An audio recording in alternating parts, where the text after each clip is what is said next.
Om Swastiastu. Selamat pagi saudara, Sapa Bali Pagi kembali mewarnai pagi hari Anda yang cerah ini tentunya dengan berbagai informasi yang dekat dengan kehidupan Anda. Nah, pagi ini saya akan membahas satu tema yakni terkait kesehatan, di mana kita akan membahas dan saya memilih topik pagi inilah gizi dan latihan beban. Gizi dan latihan beban, pentingkah untuk kesehatan, pentingkah untuk kebugaran Anda? Dan tentunya dengan tema yang saya pilih, saya sudah menghadirkan seorang narasumber yang berkompeten di bidangnya, yakni beliau adalah Bapak Juni Arsana, ahli gizi dari Poltekkes Denpasar. Om Swastiastu Bapak. Om Swastiastu. Selamat pagi. Selamat pagi. Sehat selalu ya Pak ya. Apalagi kita membahas ini tentang kebugaran. Jadi kita harus sehat dan bugar ya Pak Juni ya. Apalagi seorang ahli gizi nih dengan menata makanan harus selalu sehat ya Pak. Pastinya. Selalu sehat. Ya, kita tanpa berlama-lama kita mulai lagi nih Pak untuk pembicaraan terkait gizi dan latihan beban pentingkah untuk kesehatan. Terlebih dahulu saya pengen tahu, kita sering mendengar kata sehat dan bugar. Itu apakah sama atau seperti apa dari ilmu gizi kesehatan? Pak Juni silahkan. Selamat pagi para pemirsa Kompas TV Bali ya, yang stay tune di TV ya, tentunya untuk informasi kesehatan kita ya. Betul. Jadi, pagi ini seperti apa yang disampaikan oleh Mbak Desi, di sebagian masyarakat kadang masih ada kebingungan nih. Sehat dan bugar. Betul. Sehat apakah sama ataukah ada perbedaannya? Betul. Atau saya sehat tentu saya bugar? Pertanyaannya begitu. Atau saya bugar tentu saya sehat? Atau sebaliknya? Betul. Apakah sama? Apakah sama? Nah, sehat itu adalah suatu kondisi di mana kita dalam bisa melakukan suatu kegiatan sehari-hari ya, tanpa sakit, tanpa keluhan, tentunya ditandai dengan berbagai indikator, seperti misalnya tekanan darah yang normal, kemudian denyut nadi yang normal, kemudian gula darah yang normal, ya itu ya. Nah, kemudian satu sisi apa itu kebugaran atau apa itu bugar. Nah, jadi kalau orang dikatakan bugar itu apabila orang itu mampu melaksanakan kegiatan sehari-hari ya, kemudian seandainya nih kalau dikasih suatu kegiatan tambahan, dia bisa melaksanakan tapi tidak menimbulkan kelelahan. Itu yang namanya bugar. Nah, kalau sehat tadi, kalau misalnya dia sehat kemudian dia dikasih tambahan kegiatan, capek, dia belum tentu bugar. Berarti sehat belum tentu bugar ya Pak Juni. Tapi kalau bugar sudah berarti dia sehat. Bugar sudah berarti sehat. Nah, itu berarti memang ada different-nya, ada perbedaannya. Nah, contohnya mungkin ya. Misalnya Mbak Desi nih, habis dari kantor nih. Kemudian tiba-tiba di rumah ada kegiatan lain, bisa melakukannya tanpa kelelahan. Kemudian anak-anak nih. Anak-anak dia belajar sekolah. Dia bisa full konsentrasi, kemudian dia masih fresh. Dibandingkan itu katakan bugar. Tapi anak-anak yang belajar kemudian ngantuk, belum dikatakan bugar. Ada kemudian Bapak Ibu nih yang ada di sini ya, yang nonton ini ya. Habis dari bekerja, kemudian tiba-tiba pulang hujan. Kemudian harus membenahi gentengnya. Kemudian dia naik. Kemudian habis mengerjakan posisi genteng, dia turun, dia tanpa menimbulkan kelelahan. Itu yang dikatakan berarti bugar. Sehat belum tentu bugar, bugar sudah pasti sehat ya. Benar. Apa yang mempengaruhi kebugaran sebenarnya Pak Juni? Ya, banyak hal sebenarnya faktor yang bisa mempengaruhi kebugaran. Satunya yang akan kita bahas ini adalah bagaimana makanan yang kita konsumsi, kemudian bagaimana kita mengatur makanan itu dengan pola makan kita sendiri, kemudian bagaimana olahraga atau latihan yang kita bisa laksanakan ya. Setiap hari kita mesti latihan olahraga untuk memperkuat kemampuan jantung paru kita, kemudian otot kita ya. Kemudian yang ketiga adalah bagaimana manajemen stres. Kadang-kadang kan ada orang yang sudah dapat kegiatan mengeluh, kemudian tidak bersyukur ya. Oke. Nah itu. Kemudian bagaimana? Pengelolaan manajemen stres. Iya. Kemudian banyak pola hidup lifestyle kita. Oke. Gaya Termasuk hidup, lingkungan. misalnya ya lingkungan, kemudian pola pola tidur. Pola tidur. Nah, kalau kita tahu bahwa kita misalnya tidur jam 10. Oke, maksimal lah jam 11 ya. Nah, kalau di atas itu kita namanya begadang. Padahal di satu sisi tubuh itu kita melakukan detox. Organ-organ tubuh kita melakukan detox seperti jantung. Saat ada istirahat jam jam tidur biologisnya itu. dia melakukan Oke. detox. Hati melakukan detox, kemudian ginjal melakukan detox, paru, kemudian usus kita, usus halus dan usus besar kita. Misalnya jam 4, paru-paru kita mesti melakukan detox. Kalau kita begadang sampai itu, nah paginya kita bersin-bersin. Pilek muncul gitu ya. Nah, kemudian usus besar kita harus melakukan detox sehingga jam 6 bisa dikeluarkan racun-racun dan juga bahan-bahan sisa makanan yang sudah tidak diserap. Oke, tadi itu efek untuk kebugaran. Nah, tadi Pak Junis juga sempat menyinggung menjaga kebugaran itu dengan gizi. Nah, mungkin seperti apa prinsip gizi? Nah, kita kan Pak Junis sebagai ahli gizi dan kita topik ini dengan gizi. Prinsip gizinya seperti apa? Zat apa aja yang harus dikonsumsi, Pak Junis? Iya. Tentunya untuk kita menjaga kebugaran, faktor gizi ini sangat penting. Betul. Nah, prinsipnya adalah kita menerapkan yang namanya gizi seimbang. Oke. Nah, apakah itu? Pertama adalah kita mengkonsumsi makanan yang beraneka ragam. Ya, kemudian juga dari beraneka ragam ini tentunya kita akan mendapatkan zat-zat gizi yang diperoleh. Ya, karena tidak ada satu makanan atau satu bahan makanan yang mengandung keseluruhan daripada zat gizi. Makanya kita perlu mengkonsumsi semua bahan makanan. Nah, ada yang namanya zat karbohidrat, ya. Kemudian itu untuk energi, ya, untuk cadangan glikogen, ya, untuk kita mempersiapkan aktivitas kita dengan baik. Nah, kemudian ada namanya zat gizi protein. Nah, protein itu untuk pemeliharaan tubuh, mengganti sel-sel yang rusak. Kemudian nah, tentunya adalah otot kita agar kita bisa tetap kuat, ya. Kemudian ada namanya lemak. Nah, lemak perlu ya untuk metabolisme, ya. Misalnya untuk hormon, enzim dan sebagainya. Kemudian zat mikro namanya vitamin dan mineral. Vitamin adalah untuk metabolisme juga energi, kemudian untuk melarutkan berbagai makanan, ya. Kemudian juga mineral untuk mendukung daripada bagaimana tulang kita, kalsium kita, kemudian mineral-mineral yang lain, magnesium untuk persarapan. Dan tentunya adalah bagaimana faktor hidrasi. Jadi bagaimana kita menjaga homeostasis atau keseimbangan cairan dalam tubuh, karena kalau cairan kita turun, ya, otomatis kita akan jadi lemah, ya, loyo gitu ya. Nah, itu dari segi beraneka ragam makanan.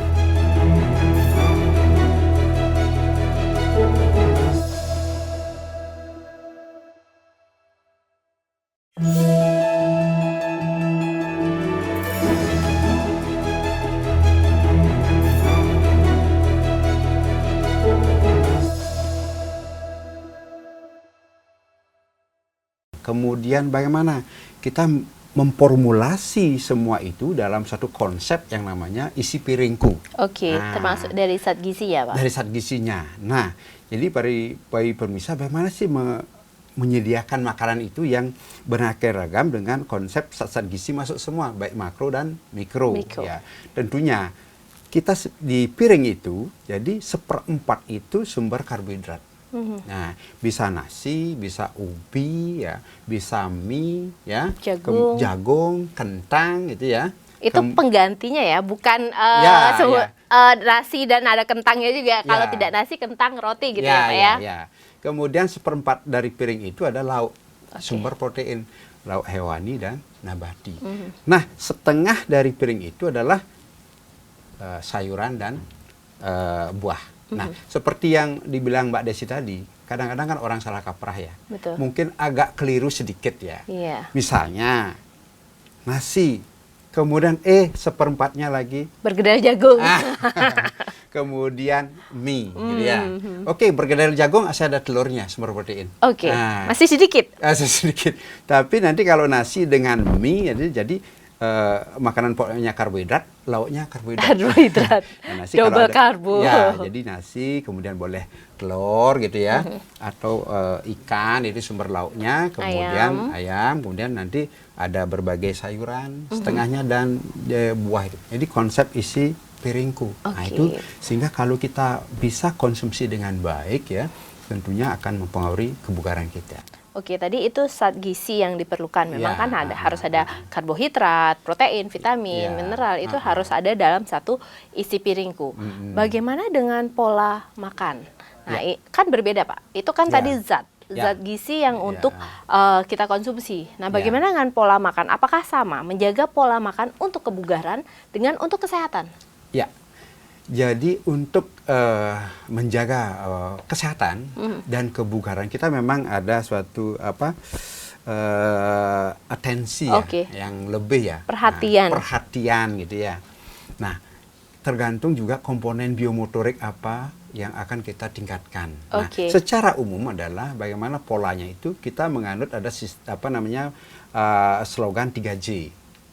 Bagaimana jumlahnya, bagaimana jenisnya, bagaimana jadwalnya. Nah, kalau yang jenis kan sudah tadi ya, jumlah ya. Kemudian yang jadwal. Nah, yang jadwal itu kita ada 3 kali makanan utama dan 2 kali snack. Nah, misalnya makan pagi nih, jam 6 sampai jam 7 ya. Misalnya kadang-kadang, aduh saya nggak makan pagi, padahal sudah dapat ketipat ya. Iya, betul. Kalau belum makan nasi rasanya belum sarapan. Betul. Orang Indonesia sebagian besar seperti itu ya Pak Jun. Nggak mesti yang ribet-ribet ya. Misalnya kita suka roti ya. Kemudian roti, kemudian tambah telur, selada, ya selada. Itu sudah ada sumber sayurnya. Kemudian ada telurnya, ya telur dadar ya. Kemudian di satu ini, di balinya di satu lapisan ya, jangkep namanya ya.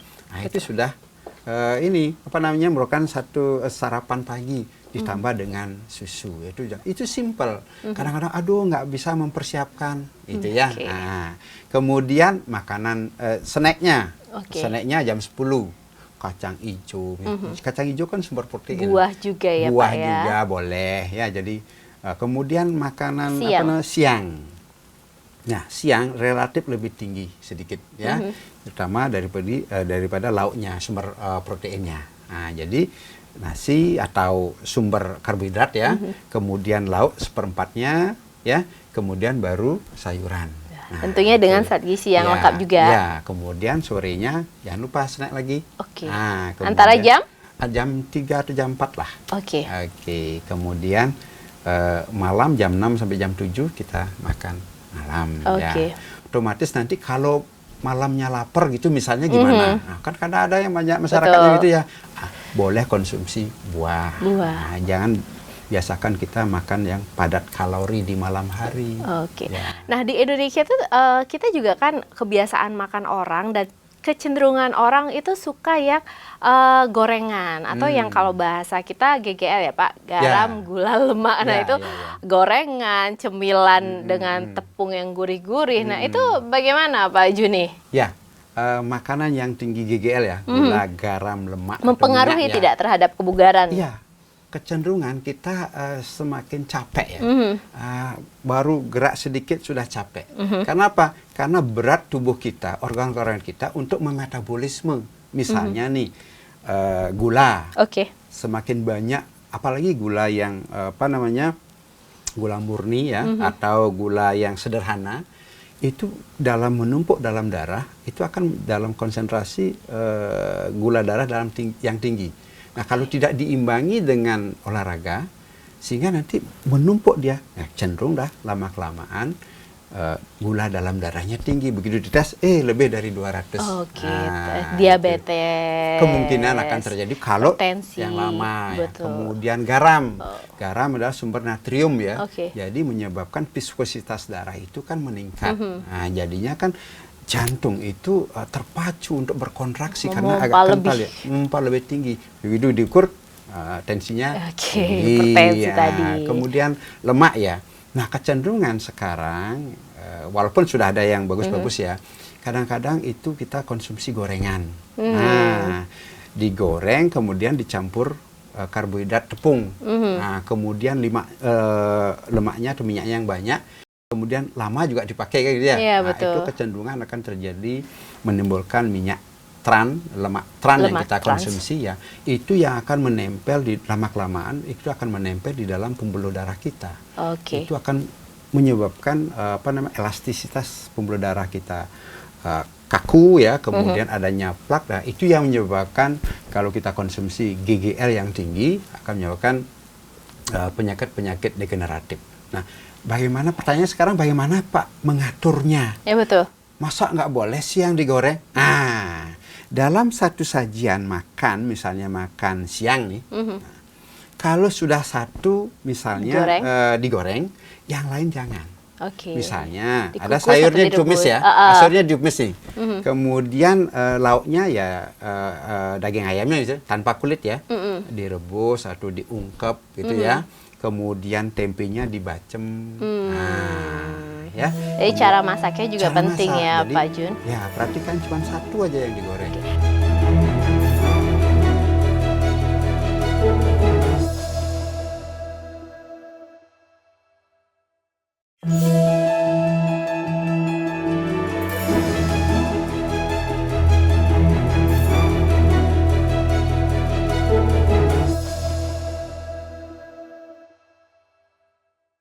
Itu tadi terkait GGL-nya. Nah, Ya. bagaimana kalau dari tadi kita bahas ya bugar.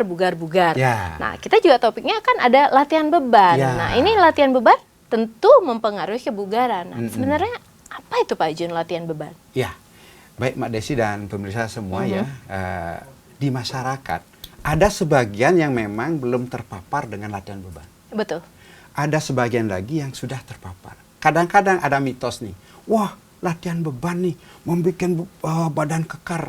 Jadi pikiran kita udah kembali latihan beban itu harus nge-gym, harus ke nge-gym. tempat aerobik gitu. Aerobik Jadi gitu ya. harus ada tempat khususnya. Nah, Ya. itu sebenarnya seperti apa?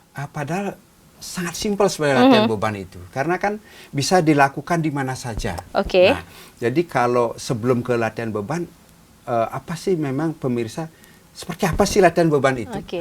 Contohnya Pak Jun. Nah, jadi latihan beban adalah suatu jenis latihan fisik yang memang menggunakan suatu tahanan atau beban. Oke. Beban itu bisa dari diri sendiri atau dari luar, alat-alat. Betul. Atau di gym kan ada alat-alat. Yang penting tidak latihan beban kehidupan ya. Itu berat kalau latihan beban. Bagaimana kalau misalnya kita terkadang nih kita sering berlari dengan membawa minuman gitu Ya. untuk sambil latihan seperti itu. Itu apakah termasuk latihan beban? Ini ada mode yang seperti itu sekarang Iya, ya. betul. Itu sudah menerapkan kombinasi. Dia latihan aerobik ya, olahraga dengan kemampuan aerobik ya. Kemudian dia menambahkan beban di tubuhnya yang dia bisa untuk dia lakukan itu untuk meningkatkan kekuatan otot. Jadi Apa mix. sebenarnya manfaatnya Pak Jun? Pertama adalah bagaimana kita bisa dari latihan beban ini ya meningkatkan kekuatan otot dan massa otot. Massa otot. Karena otot ini sangat penting dalam tubuh kita untuk mencegah terjadinya penyakit. Nah, kebanyakan kan umur misalnya menyalahkan faktor usia ya. Aduh, umur segini pantesan enggak aku gini. Gitu kan. Jadi kemudian bagaimana untuk menjaga postur tubuh.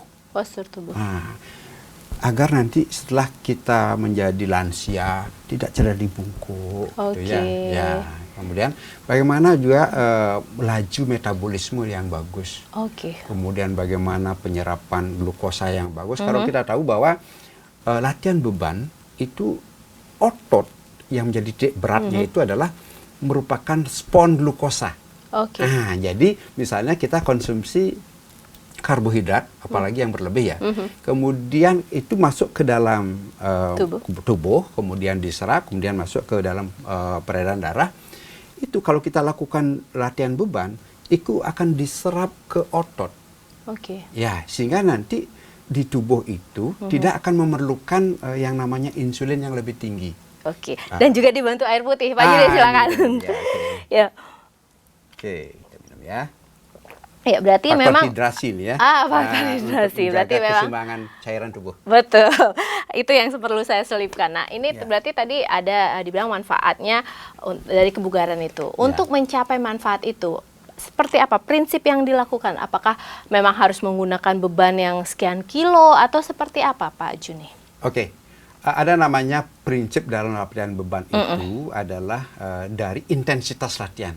Kalau kita berolahraga, itu pedomannya adalah FITT, frekuensi, intensity atau intensitas, kemudian type atau jenis olahraga, kemudian time-nya, berapa durasi waktu yang digunakan. Nah, kalau intensitasnya pada olahraga latihan beban ini adalah dengan menggunakan denyut nadi. Itu 60-80% daripada denyut nadi maksimal. Misalnya nih, untuk menghitung denyut nadi maksimal itu 220 dikurangi umur. Oke. Nah, misalnya orang umurnya 30, berapa sih harus saya porsi melakukan latihan beban? Ukur denyut nadi. Jadi 60% 220 kurang 30 itu menjadikan 190 Per menit. 190 ya. Kemudian 60%-nya minimal, yaitu 60%-nya minimal itu adalah sekitar 120-an lah. Nah, dia sudah meningkat itu. Itu baru sudah melakukan latihan beban. Nah, maksimalnya jangan sampai 100 di atas 190. Hal yang fatal nanti kalau. Oke, berarti latihan beban itu memang harus dengan frekuensi yang pagi-pagi aja, siang-siang aja, sore-sore aja, atau setiap saat, beberapa jam, selang berapa jam, atau seperti apa? Ya, kita bisa mengatur waktunya. Yang penting itu kalau latihan beban itu 20-30 menit sudah cukup. Oke, per hari? Ya, per hari. Jadi beda dengan ini ya. Kalau latihan olahraga yang aerobik, sifatnya dia lebih lama. Itu yang perbedaannya. Durasinya kalau ini lebih pendek. 15 menit pun nggak masalah. Bagaimana dengan lansia? Kalau kita berbicara latihan beban kan anak-anak usia produktif. Nah, bagaimana dengan lansia? Ya, banyak lansia yang berpikir, ngapain saya latihan beban untuk nanti menambah beban tubuh saya gitu ya. Malah sekarang itu latihan beban pada lansia itu dianjurkan, direkomendasikan. Ada catatannya, asal kondisi tubuh atau ini terkontrol, ada dalam tekanan keadaan darahnya ya misalnya terkontrol gitu ya, kemudian juga kemampuan tubuhnya dalam pernapasannya itu terkontrol. Jadi dan dia juga melakukan proses latihan yang secara berkelanjutan. Berarti memang harus dilakukan rutin bagi siapapun sesuai dengan kemampuan Pak Juni. Terakhir mungkin Pak Juni, tips agar kita bisa gizi dan latihan beban ini menciptakan kebugaran. Nah, seperti apa tuh Pak Jun? Ya, bagi para pemirsa jadi ini penting ya. Jadi kita lakukan bagaimana kita tetap bugar, sehat dan bugar, dan hindar dari penyakit. Kalaupun punya penyakit, terkontrol semua. Tipnya adalah itu tadi. Jadi manajemen stres, kemudian pola hidup yang baik, pola tidur yang baik, pola konsumsi ya, jangan terlalu banyak makan misalnya ultra processed food ya.